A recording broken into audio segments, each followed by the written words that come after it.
Hi friends, welcome to my YouTube channel study with Maroof sir. दोस्तों, हम लोग जो है ज्ञान बिंदु का जो सेट 1 का डिस्कशन कर रहे थे, उसमें 50 क्वेश्चन का ही डिस्कशन किए थे।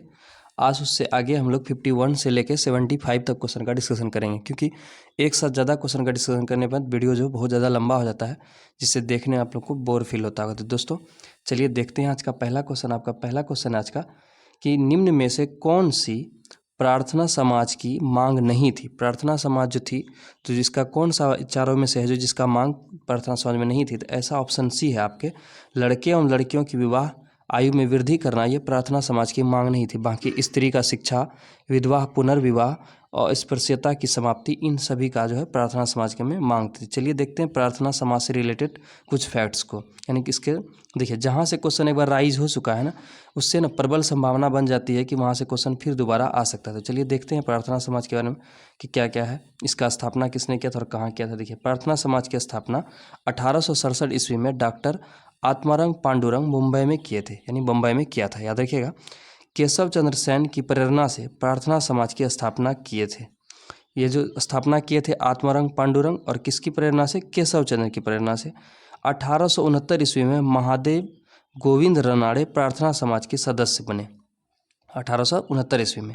और इस समाज को प्रसिद्धि दिलाने में महादेव गोविंद रनाड़े को जाता है, यानी कि महादेव गोविंद रनाड़े जो है इसको ज़्यादा प्रसिद्ध किए प्रार्थना समाज को। ठीक है, तो प्रार्थना समाज का क्या उद्देश्य था देख लेते हैं। प्रार्थना समाज का एकस्वरवाद यानी एक ईश्वर पर जोर और हिंदू समाज में व्यापक भ्रष्टाचार के विरुद्ध आवाज़ उठाई गई थी। इन्होंने बाल विवाह, पर्दा प्रथा, बहु विवाह एवं जाति पाति का विरोध किया था।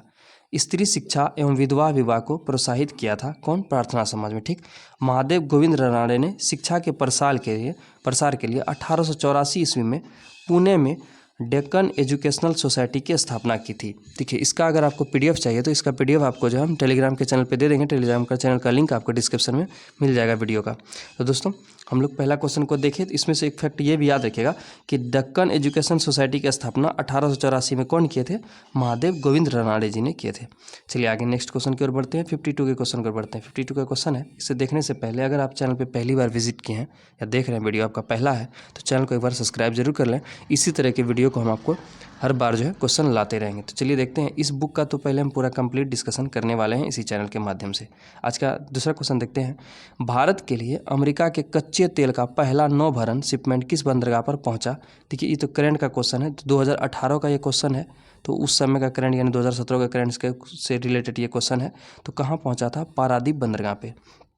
तो चलिए, इससे कुछ अगर हम लोग को फैक्ट है जो याद करने लायक, तो चलिए देख लेते हैं। देखिए, इसमें ये फैक्ट है याद करने के लिए, देश में टोटल 13 बड़े और 139 छोटे बंदरगाह स्थित है। याद रखिएगा कि देश में टोटल 13 बड़ा और 139 छोटा बंदरगाह है। कांडला जो है, जो वर्तमान में दीनदयाल बंदरगाह के नाम से फेमस हो गया है, कांडला बंदरगाह, जो कहाँ आपका बंदरगाह गुजरात के कच्छ के खाड़ी तट पर स्थित एक ज्वारीय बंदरगाह है। यहाँ पर सरकार ने मुक्त व्यापार क्षेत्र के स्थापित किया है। याद रखिएगा, कांडला बंदरगाह, जिसका नाम आज बदल गया, वर्तमान में दीनदयाल बंदरगाह है, तो वो कहाँ पर आपका गुजरात के कच्छ में है, जो कि एक ज्वारीय बंदरगाह है। चलिए आगे देखते हैं। आगे क्वेश्चन आपका कि रामनाथ कोविंद भारत के राष्ट्रपति बने। देखिए, रामनाथ कोविंद उस समय भारत के राष्ट्रपति बने थे, वो भी 14 नंबर के थे, लेकिन वर्तमान में भी हम लोग का भारत का राष्ट्रपति जो कितना नंबर का? 15वां नंबर का है। कौन वर्तमान में राष्ट्रपति? श्रीमती द्रौपदी मुर्मू बनी है, जो कि 15 नंबर के क्या है हम लोग का राष्ट्रपति हैं। याद रखिएगा, ये देश की पहली आदिवासी राष्ट्रपति बनी है। और भारत का पहला राष्ट्रपति डॉक्टर राजेंद्र प्रसाद था, जिसका कार्यकाल 26 जनवरी 1950 से लेकर 13 मई 1962 तक था। चलिए आगे देखते हैं। आगे क्वेश्चन आपका, सूची 1 को सूची 2 से सुमेलित करें और सही उत्तर को चुनें। देखिए, एक तरफ है सिंधु स्थल और दूसरी तरफ है स्थान। देखिए, लोथल, लोथल कहाँ? लोथल आपका गुजरात में है, याद रखिएगा। और रोपड़ आपका कहाँ है? पंजाब में। A2B क्या हो जाएगा आपका? A4B3 हो जाएगा। राखीगढ़ी हरियाणा में, जो भारत का सबसे बड़ा भी हड़प्पा स्थल यही है, राखीगढ़ी। और कालीबंगा आपका कहाँ है? राजस्थान में। यहाँ से जुते हुए खोद का भी साक्ष्य मिला है। चलिए, इसके रिलेटेड हम लोग देख लेते हैं एक बार कि इसका आंसर ऑप्शन बी हो गया, जो कि लोथल गुजरात, रोपड़ पंजाब, राखीगढ़ी हरियाणा और कालीबंगा राजस्थान में है। चलिए, इससे रिलेटेड कुछ हम लोग फैक्ट्स को देख लेते हैं, इसका खोज। देखिए, लोथल जो आपका वो भोगवा नदी पर गुजरात में स्थित हड़प्पा कालीन एक बंदरगाह शहर था, ठीक है। इसे हड़प्पा कालीन व्यापारिक राजधानी कहा जाता था, यानी कि हड़प्पा के समय में इसे व्यापारिक राजधानी कहा जाता था, जो कि भोगवा नदी पर गुजरात में था स्थित। रोपड़, आप रोपड़ के बारे में देखते हैं। रोपड़ पंजाब में सतलज नदी के किनारे स्थित एक हड़प्पा कालीन स्थल था। रोपड़ कहाँ आपका? पंजाब में, वो भी किस नदी के किनारे? सतलज नदी के किनारे। और इसके उत्खनन करता यानी जिसका जो खुदाई करवाया था कौन? जगदत्त शर्मा, याद रखिएगा। राखीगढ़ी आपका हरियाणा में है, वो भी कौन? घग्गर नदी के किनारे स्थित है। ये हड़प्पा कालीन स्थल, यह भारत में स्थित सबसे बड़ा स्थल है, याद रखिएगा। हड़प्पा कालीन बड़ा स्थल, भारत का सबसे बड़ा स्थल कौन है आपका? राखीगढ़ी, जो कहाँ पर आपका? हरियाणा में। और लास्ट में आपका है कालीबंगा। कालीबंगा आपका कहाँ था? राजस्थान में, ये भी घग्गर नदी के किनारे ही स्थित है। हड़प्पा कालीन स्थल है, यहीं से जूते हुए खेत का साक्ष्य प्राप्त हुआ था। चलिए देखते हैं नेक्स्ट क्वेश्चन की ओर बढ़ते हैं। नेक्स्ट क्वेश्चन आपका, भारत के संविधान के उद्देशिका यानी जिसे हम लोग प्रस्तावना कहते हैं के बारे में निम्नलिखित में से कौन सा कथन सही है? देखिए, कहता है कि उद्देशिका स्वयं न्यायालय में परिवर्तनीय नहीं है, यानी कि उद्देशिका को जो है न्यायालय में परिवर्तन नहीं कर सकते, ये भी सही है। आगे है, कर सकते हैं अगर उसके मूल ढांचा पे कोई प्रभाव ना पड़े, लेकिन याद रखिएगा परिवर्तनीय नहीं है, यानी कि सिंपली तरीका से नहीं कर सकते। आगे है, उद्देशिका उन उद्देश्यों को बताती है जिन्हें संविधान स्थापित करना और आगे बढ़ाना चाहता है, ये भी सही है आपका। आगे है, उद्देशिका उस स्रोत को इंगित करती है जहां से संविधान अपना प्राधिकार प्राप्त करता है। तो ऐसा ऑप्शन जो क्या होगा? तीनों सही है, ऑप्शन ए, यानी कि ऑप्शन ए, बी, सी, तीनों आपका क्या है? सही है। तो चलिए नेक्स्ट क्वेश्चन की ओर बढ़ते हैं। नेक्स्ट क्वेश्चन है आपका, नेक्स्ट क्वेश्चन देखने से पहले थोड़ा प्रस्तावना के बारे में हम लोग देख लेते हैं। भारत के संविधान के प्रारंभ में रखी गई उद्देशिका को हम लोग प्रस्तावना ही कहते हैं। यह महत्वपूर्ण स्थान रखता है। प्रस्तावना को भारतीय संविधान का आत्मा भी कहा जाता है। चलिए इससे रिलेटेड कुछ कुछ फैक्ट्स है जो लिख दिखे लिए हम लोग, उसमें इंपॉर्टेंट है कि देखिए कुछ फैक्ट्स ये है इंपॉर्टेंट पढ़ने लायक कि संविधान लागू 26 जनवरी 1950 को भी थी। इसमें वह उद्देश्य वर्णित है जिन्हें संविधान स्थापित करना का आगे बढ़ाना चाहता है। अब 42वें संविधान संशोधन में, ये याद करने वाला फैक्ट है कि 42वें संविधान संशोधन में 1976 के द्वारा प्रस्तावना में एक समाजवादी, पंथ निरपेक्ष और राष्ट्र की अखंडता शब्द यानी कि अखंडता शब्द को जोड़ा गया है। संविधान की उद्देशिका यानी प्रस्तावना में 3 शब्द जोड़ा गया है, वो कब? 42वां संविधान संशोधन में, समाजवादी, पंथ निरपेक्ष, राष्ट्र की अखंडता।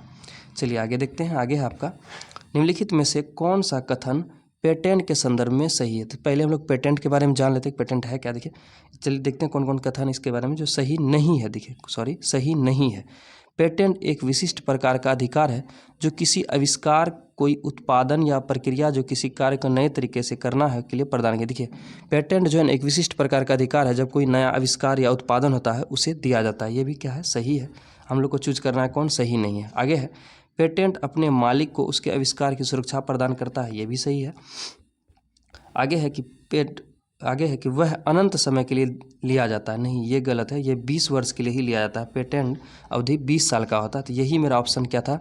सही, यानी कि गलत था, जो हम लोग को गलत ऑप्शन चूज करना था, यानी ऑप्शन सी इसका सही आंसर होगा। आगे है, पेटेंट मालिक के पास यह अधिकार है कि वह यह निर्धारित कर सके कि उसके आविष्कार को कौन इस्तेमाल कर सकता है। तो पेटेंट के बारे में मोटा मोटी हम लोग समझ ही गए। चलिए आगे देखते हैं।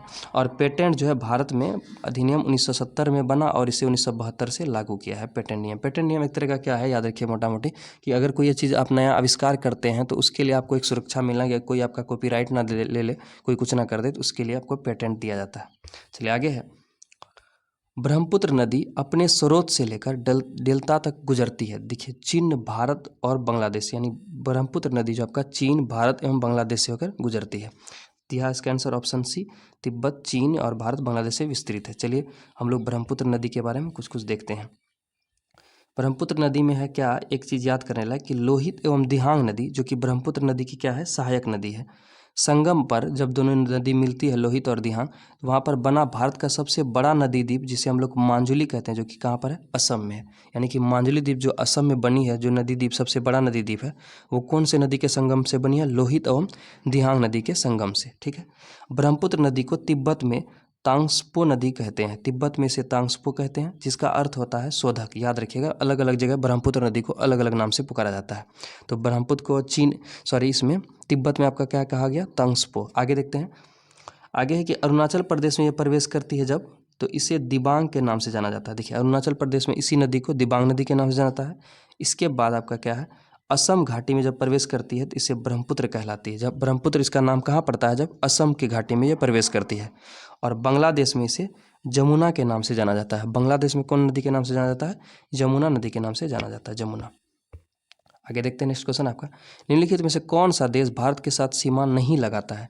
देखिए चीन, वर्मा, ताइवान, भूटान। देखिए आपका जो ताइवान है ये भारत के साथ सीमा साझा नहीं करता है, बाकी चीन, वर्मा और भूटान ये तीनों भारत के साथ सीमा साझा करता है।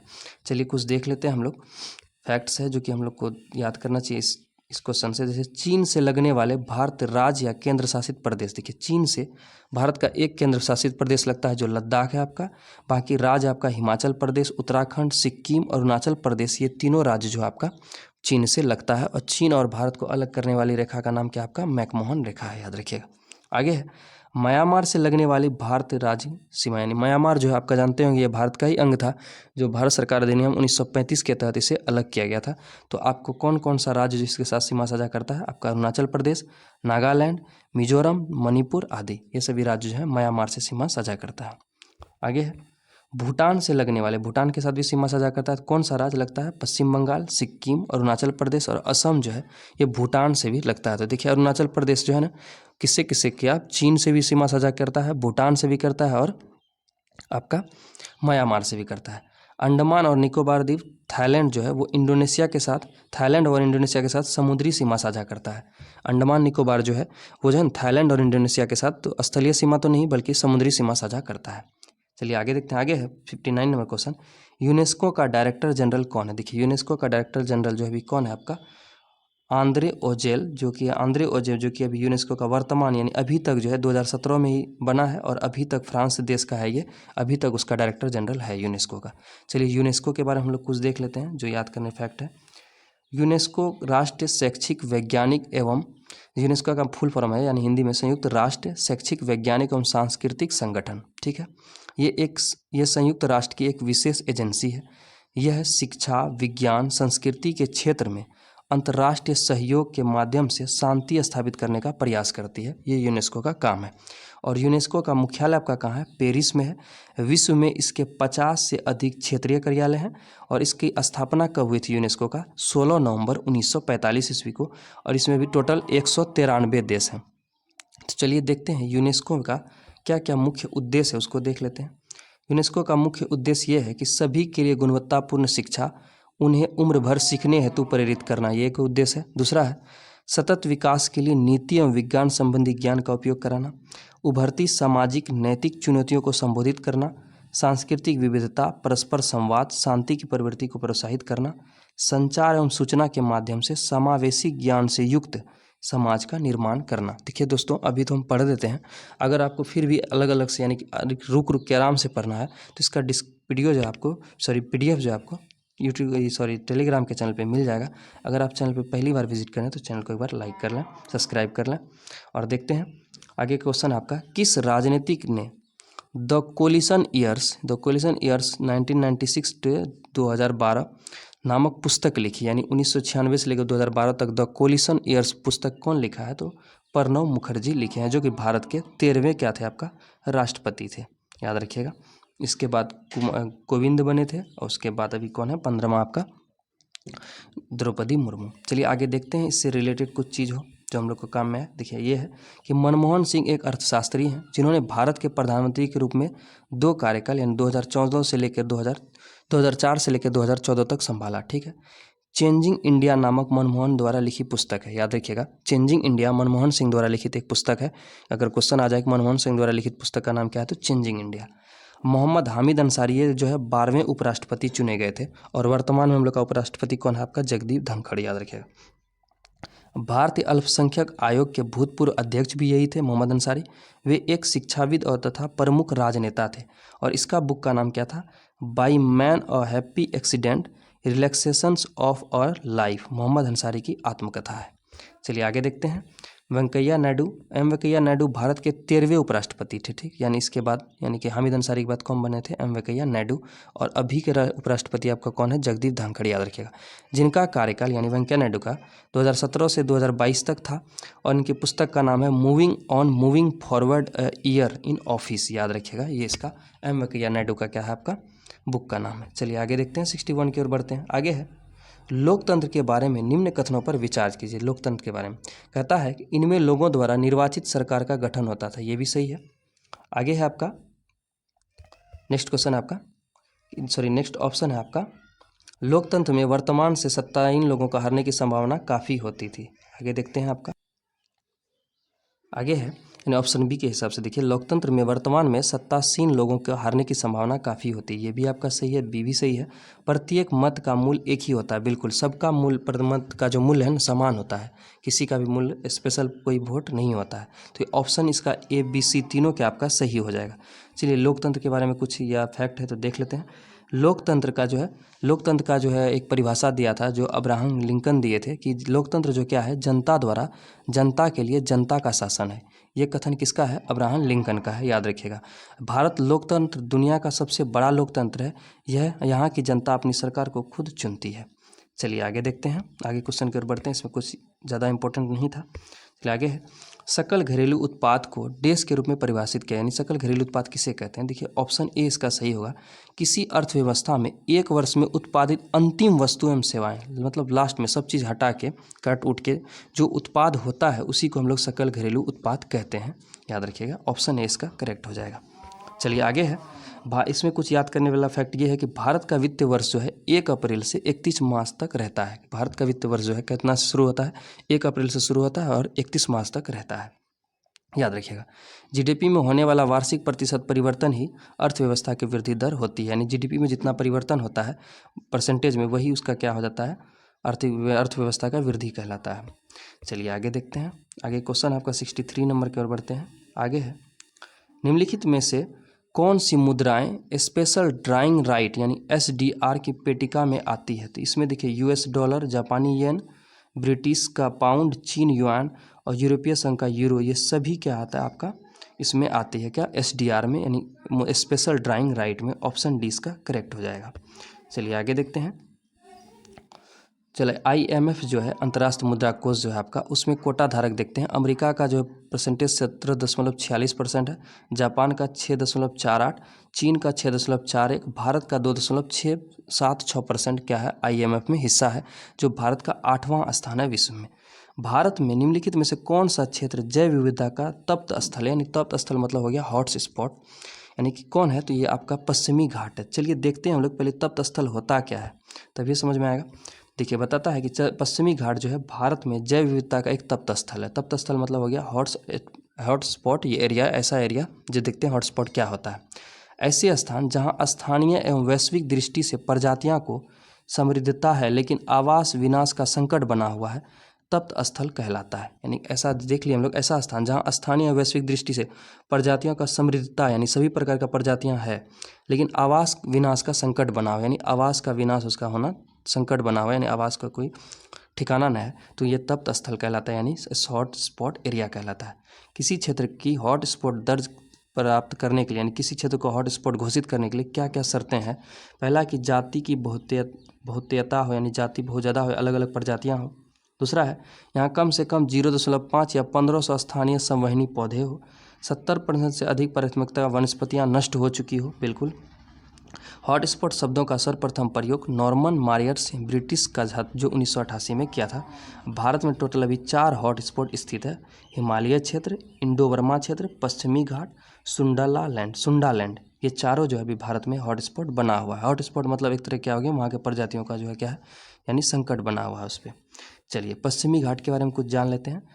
इसके अंतर्गत ताप्ती नदी के दक्षिण से पश्चिमी घाट के किनारे के साथ साथ अवस्थित पहाड़ी और उसके साथ लगे मैदान क्षेत्र शामिल है। ठीक है, यह भारत का शीर्ष जैव विविधता वाला क्षेत्र है। ये भी क्वेश्चन पूछा जा सकता है कि सबसे शीर्ष जैव विविधता वाला क्षेत्र कौन है, तो आपका पश्चिमी घाट ही है, लेकिन इसे हॉट स्पॉट्स का दर्जा भी प्राप्त है।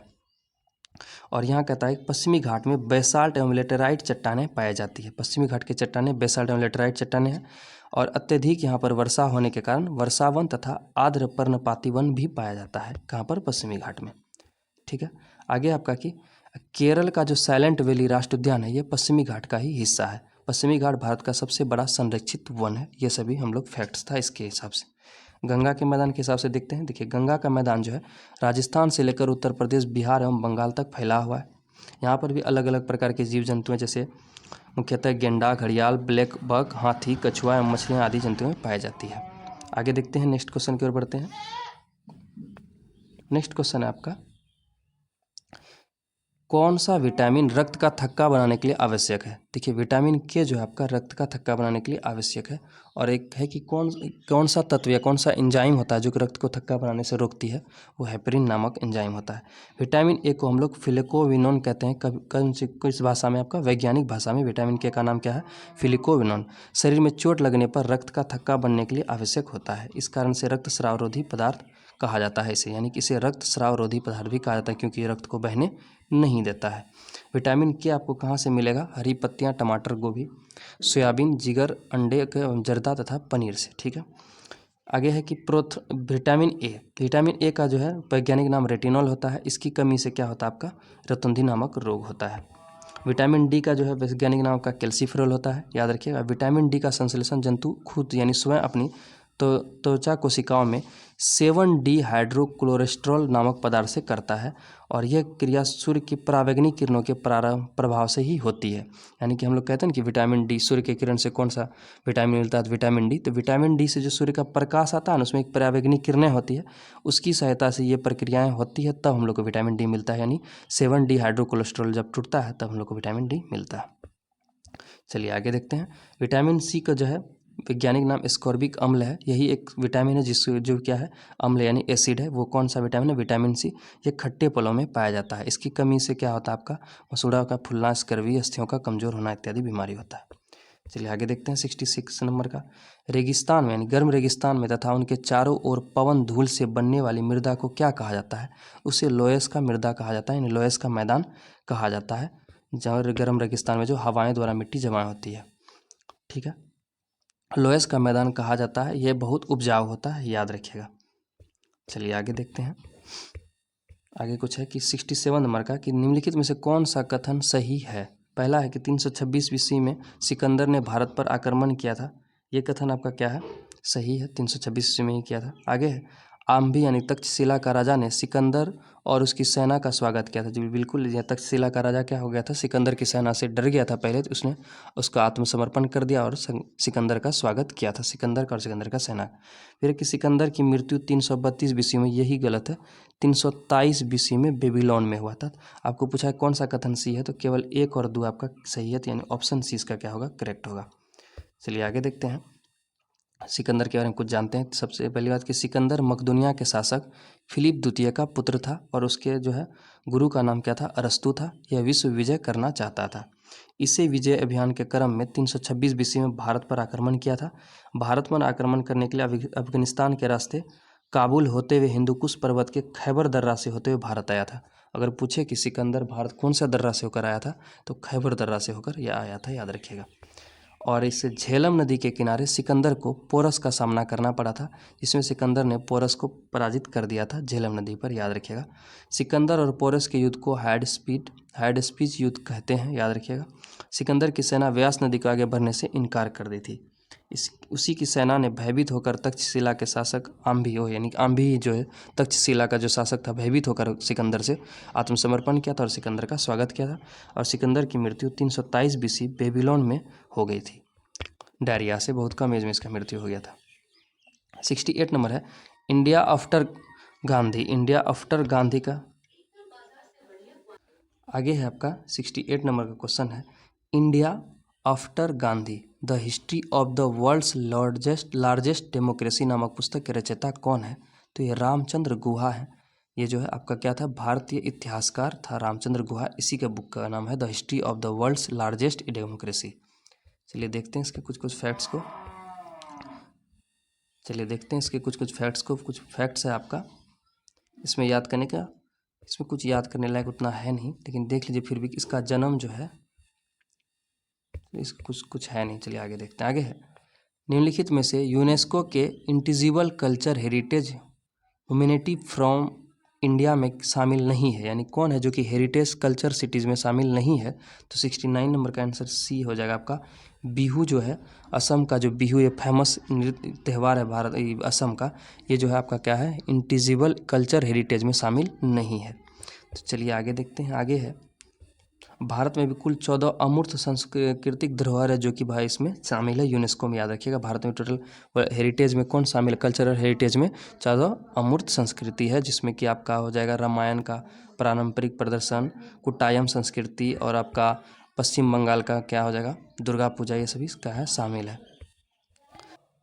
आगे है कि 1926 यानी 1926 ईस्वी में भारत सभा किसके द्वारा बनाई गई थी? तो भगत सिंह के द्वारा नौजवान भारत सभा का गठन किया गया था। चलिए देखते हैं इससे रिलेटेड फैक्ट को। देखिए, मार्च 1926 में भारत नौजवान सभा की स्थापना भगत सिंह के द्वारा किया गया था। इसका उद्देश्य देश के नवयुवकों में देशभक्ति की भावना जागृत कर मजदूर और किसानों के राज्य की स्थापना करना था। ठीक है। फिर 1928 ईस्वी में ही नौजवान भारत सभा जो है हिंदुस्तान सोशलिस्ट रिपब्लिक एसोसिएशन में विलय कर दिया गया। नौजवान सभा को ही किस में विलय कर दिया गया? 1928 में हिंदुस्तान सोशलिस्ट रिपब्लिक एसोसिएशन में। नौजवान सभा भारत सभा का गठन भगत सिंह, छब्बील दास और यशपाल आदि नवयुवकों ने पंजाब में किया था। चलिए आगे देखते हैं। आगे है सावरकर के बारे में है, वीडी सावरकर के बारे में है कि वीडी सावरकर के बारे में कि वीडी सावरकर पर जो है ना राजद्रोह का दोषी पाए जाने के बाद सावरकर को 50 वर्षों का सजा हुआ था, याद रखिएगा। आगे है जतिन दास। अगर क्वेश्चन पूछेगी कौन सा स्वतंत्रता सेनानी जो जेल में ही उसकी मृत्यु हो गई थी, प्राण त्याग दिया था, तो जतिन दास आज़ादी के लिए जेल में अपना प्राण त्याग दिए थे। ये भी क्या है? भारतीय स्वतंत्रता के सिपाही थे। चलिए आगे देखते हैं। आगे है 71 नंबर का, संयुक्त राष्ट्र संघ ने वर्ष 2017 को देश के लिए अंतर्राष्ट्रीय घोषित, तो करंट का क्वेश्चन हो गया उस समय के लिए, किसके लिए सोचा था? पर्यटन सतत विकास के लिए। याद रखने का कोई जरूरत नहीं है। 72 नंबर का है किताबुल हिंद पुस्तक किसके द्वारा लिखी गई थी? किताबुल हिंद पुस्तक आपका अल-बरूनी के द्वारा लिखी गई थी, याद रखिएगा। किताबुल हिंद अल-बरूनी जो था वो क्या था? खगोल विज्ञान, भूगोल शास्त्र, तर्कशास्त्र, औषधि विज्ञान, गणित, दर्शन, धर्मशास्त्र का विद्वान था। अरबी से अंग्रेजी भाषा में इस पुस्तक का अनुवाद एडवर्ड सी सचाऊ ने किया था। ये लिखा था किसमें? अरबी में।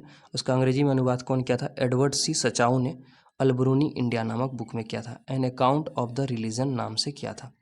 इस पुस्तक में जगह जगह भगवद गीता, विष्णु पुराण एवं वायु पुराण को उद्धृत किया गया है। चलिए आगे देखते हैं।